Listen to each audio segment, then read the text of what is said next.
तिला इंजेक्शन देऊन वाट बघत बसायची अंतर होतो का कालवड होती. हा ही गोष्ट बरोबर. त्याच्यात जर काही जर गळून मिली तर बँकेचा दारामध्ये हेलपट मारायला. खरी गोष्ट. गरीबाचं काम राहिलेलं नाही. अरे गरीबाच्या घरामध्ये 10-15 कोंबड्या आणि 2-4 शेळ्या बकऱ्या असणारा की त्याचा प्रपंच अगदी सुखामध्ये चालतो. तोच विचार मी डोक्यामध्ये घेतला की म्हटलं आजकाल आपलं सरकारचं लक्ष जास्त कशावरती आहे. बाकाने लक्ष दिलं आणि माझ्या डोक्यामध्ये विचार आला की आपलं सरकार जास्त करून कुक्कुटपालनावर जास्त लक्ष देते. अरे ₹1.5-2 मुंबई पुण्याला अंडे चाललंय. 10,000 कोंबड्या खरेदी केल्या आणि रानात कुक्कुटपालनच बांधून टाकलं. अरे ₹1.5 अंड म्हणलं तरी रोजचे ₹15,000 माझ्या खिशामध्ये खेळायला लागले. बरोबर आहे. उत्पन्न वाढवलं, 2-4 शेअर बांधले, हिरो होंडावर फिरायला लागले. अरे वा, गावात एवढा माल खपणार आहे. अरे ज्या ठिकाणी पिकतं त्या ठिकाणी विकत असता का. मोठमोठ्या शहरात व्यापार चालू केलाय. आळंदी, त्र्यंबकेश्वर, पैठण, 12 ज्योतिर्लिंग, वैजनाथ करळे. आता उद्या तुळजापूरला टेम्पो पाठवायचे. काय चाललंय आता? काही सांगू नको. काय झालं? समजली तुझी बुद्धिमत्ता. अरे तीर्थक्षेत्राच्या ठिकाणी तू अंडी विकायला लागला आणि वशात. कोणी सांगितलं तुम्हाला वशाटाची अंडी? अरे अंडी वशाटच आहे. जगचंद्रावर चालले, बांधावरून चालले, तिथं त्याचा उपशी मारायला लागले. अरे यंत्रावर माल तयार झालाय. शाकाहारी अंडी म्हणा की तुमच्या बापाच्या धुळीत काय धोंडा पडतोय. यंत्रावर तयार झाले तुम्ही. 1,56,000 रुपयाला टोपी बसली. तुला ते शेडे भांगारवारी एकूण टाकलं ₹1.5 केले. अरे अरे हिरो होंडावर फिरणारा माणूस पण 3 दिवस झालं भाड्याची सायकल घेऊन फिरत. पण असं होण्याचं कारण काय? अरे सरकारने काढून ठेवलंय ना 2 बच्चे बस पाहणं थांबवून तांबी बसवा. बघा अरे या तांबे तुझ्या कुक्कुटपालनाचं काय संबंध? तांबीची गाडी दुपारची 2 वाजता कुक्कुटपालनावर बोंबलत गेल्यावर तरी. बरं मग त्या तांबी जावं लागलं या 10,000 कोंबड्यांनी. हा संध्याकाळी 5:30 वाजता कोंबड्यांनी घेतली मिटिंग. कोंबड्यांनी मिटिंग घेतली. बरं तू एक सांग, मीटिंग मध्ये निर्णय काय लागा? निर्णय काय डोंबला लागायचा आहे का?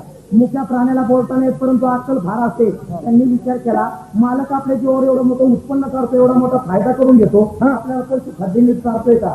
मालक माझा काय करतोय? बियर काय करतोय? संगीत पार्टीच्या बैठकी काय करतोय? 10,000 कोंबडी तांबी बसून घेतली 10 ब्लॉक मध्ये.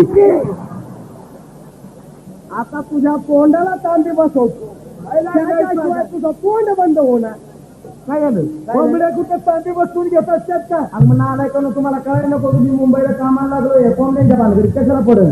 परवा दिवशी मला महत्वाचं कार्य घरामध्ये अंड कोणी उठणं द्यायला.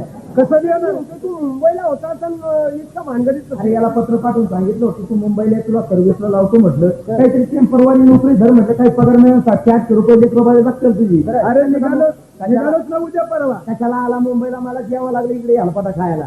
मुंबईला काम करतो मी. चेकरचं काम एसटी खात्यामध्ये. अरे वा, मग मोठ्या होते 5,000 रुपये पगार आहे. चेकरचं काम म्हणजे काय साधं समजला का? वर्षातून 2च गाडी चेक करायची फक्त. त्याच्यात कुठला कंडक्टर ड्रायव्हर सापडला का सस्पेंड होईल. व्यवस्थित म्हणजे काय? मागच्याच महिन्यामध्ये 1,00,000 रुपयाची अफरातफर केली. 1,00,000ची लगेच महामंडळाने वार्ता होता त्याला अफरातफर केल्यामुळे. हो. आता कुठल्या उद्योगावर आहे? आता सध्या एसटी ड्रायव्हर आहे.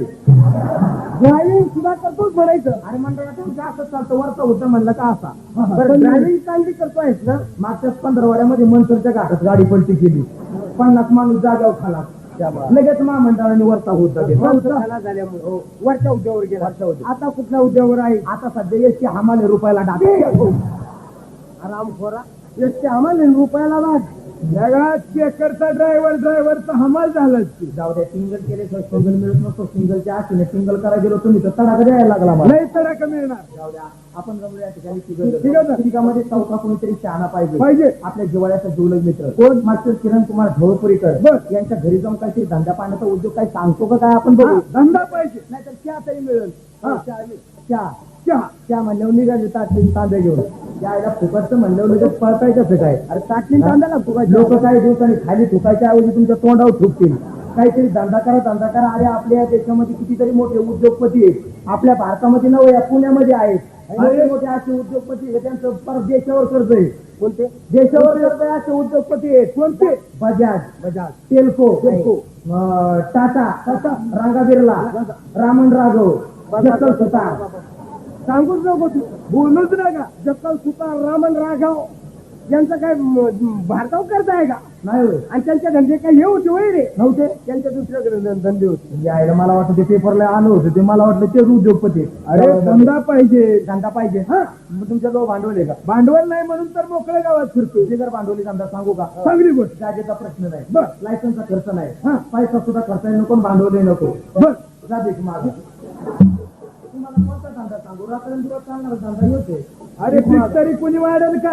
थांबा मी किरणला हात मारून घेतो घ्या. शांत बसा हो मास्टर किरण कुमार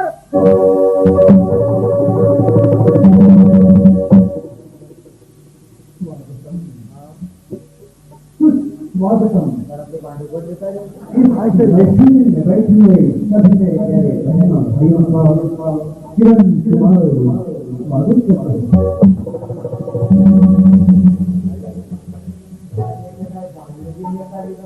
असंच काहीतरी भांडण होण्याचं कारण आहे काय कारण? घरामध्ये बायको पण आहे आणि त्याच्या सासूरवाडी ओढून निवडून पण आलेली आहे आता निवडून बायको म्हटल्याच्या नंतर घरामध्ये भांडणं होणार घरवाली बी आहे और साली बी आहे ना किरण कुमार तो गुलशन ही क्या जिसमें माली न हो, वो फूल ही क्या जिसमें लाली न हो, वो ससुराल ही क्या जिसमें शादी न हो, और वो मंजिल ही क्या जो किरण कुमार को शादी न हो।